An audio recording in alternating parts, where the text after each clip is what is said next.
Hey, what's up you guys, it's Ruthie and welcome back to my channel. In today's video, we're going to go into part 2 of chapter 27 of Marked by PC Cast and Kristen Cast, so let's get right into this video.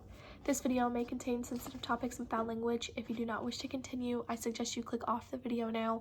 You have been warned. As long as we don't do anything too bad, I said. Shush, someone in front of us hissed. I closed my mouth and decided to concentrate on where we were going. It was about 4:30 a.m. No one was awake. Big surprise. It was weird to be walking through this really cool part of Tulsa, a neighborhood filled with mansions built by old oil money, and have nobody notice us. We were cutting through amazingly landscaped yards, and no dogs were even barking at us. It was as if we were shadows or ghosts. The thought gave me a creepy chill. The moon that earlier had been mostly obscured by clouds was now shining silver white in an unexpectedly clear sky. I swear that even before I was marked, I could have read by its light.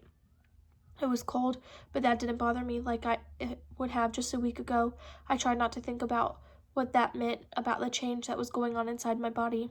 We crossed the street, then slid soundlessly between 2 yards. I heard running water before I saw the little footbridge. The moonlight lit up the stream as though someone had spilled mercury across the top of it. I felt captured by its beauty and automatically slowed down, reminding myself that night was my new day. I hoped that I would never get used to the dark majesty of it. Come on, Z, whispered Eric from the other side of the bridge.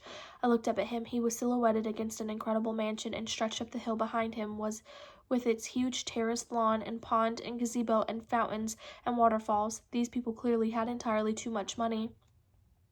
And he reminded me of one of those romantic heroes out of history, well, the only 2 heroes I could think of were Superman and Zorro, and neither of them were truly historical, but he did look very knight-like and romantic, and then it registered on me exactly which amazing mansion we were trespassing on, and I hurried across the bridge to him. Eric, I whispered frantically, this is the Philbrook Museum.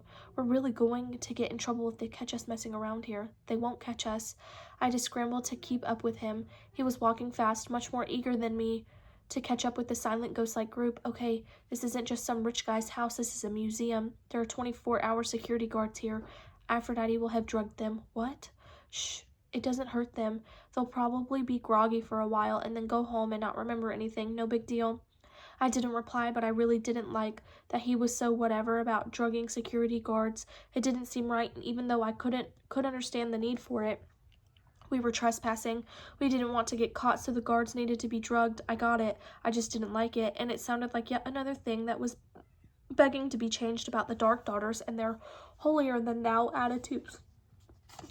They reminded me more and more of the people of faith, which was not a flattering comparison. Aphrodite wasn't god or goddess for that matter, despite what she called herself. Eric had stopped walking. We stepped up to join the group where it had formed a loose circle around the doomed gazebo situated at the bottom of a gentle slope that led up to the museum. It was close to the ornamental fish pond, and it ended right before the terraces leading up to the museum began. It really was an incredibly beautiful place. I'd been there for 2 or 3 times on field trips, and once with my art class. I'd even been inspired to sketch the gardens, even though I definitely cannot draw. Now the night had changed it from a place with pretty well-tended gardens and marble water features to a magical fairy kingdom.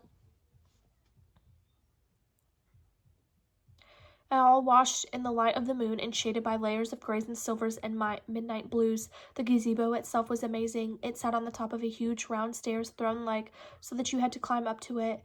It was made of carved white columns, and the dome was lit from beneath so that it looked like something that could have been found in ancient Greece and then restored to its original glory and lit for the night to see. Aphrodite climbed the stairs to take her place in the middle of the gazebo, which immediately sucked some of the magic and beauty from it. Naturally, Warlike, Terrible, and Wasp were there too. Another girl was with them, who I didn't recognize. Of course, I could have seen her a zillion times and wouldn't have remembered. She was just another mean girl. Her name probably meant something like wicked or hateful. They'd set up a little table in the middle of the gazebo and draped it with a black cloth. I could see that there was a bunch of candles on it and some other stuff, including a goblet and a knife. Some poor kid was slumped with his head down on the table. A cloak had been pulled around him so that it covered his body. And he looked a lot like Elliot on the night he'd been in the refrigerator. It must really take a lot out of a kid to have his blood drained for Aphrodite's rituals, and I wondered whether that had anything to do with bringing on Elliot's death. I blocked from my mind the fact that my mouth started watering when I thought about the kid's blood being mixed with the wine in the goblet. Weird how something could totally gross me out and make me want it really bad at the same time. I will cast a circle and call the spirits of our ancestors to dance within it with us, Aphrodite said. She spoke softly, but her voice traveled around us like a poisonous mist. It was spooky to think about ghosts being drawn to Aphrodite's circle, especially after my own recent experiences with ghosts, but I have to admit that it intrigued me almost as much as it scared me. Maybe I was so certain I had to be here because I was meant to get some clue about Elizabeth and Elliot tonight. Plus, this ritual was obviously something about the Dark Daughters had been doing for a while. It couldn't be that scary or dangerous. Aphrodite played all big and cool, but I had a feeling that it was an act. Underneath, she was all bullies, are insecure and immature. Also, bullies tended to avoid anyone together tougher than them, so it was only logical that if Aphrodite was going to call spirits into a circle, it meant they were harmless, probably even nice. Aphrodite was definitely not going to face down a big bad boogie monster, or anything as truly freaky as what Elliot had become. I started to relax into welcoming what was already becoming a familiar hum of power as the 4 Dark Daughters took candles that corresponded to the element they were representing and then moved to the correct area of the mini circle in the gazebo. I'm going to leave it off right there. I will see you guys in part 3 of this chapter. Bye.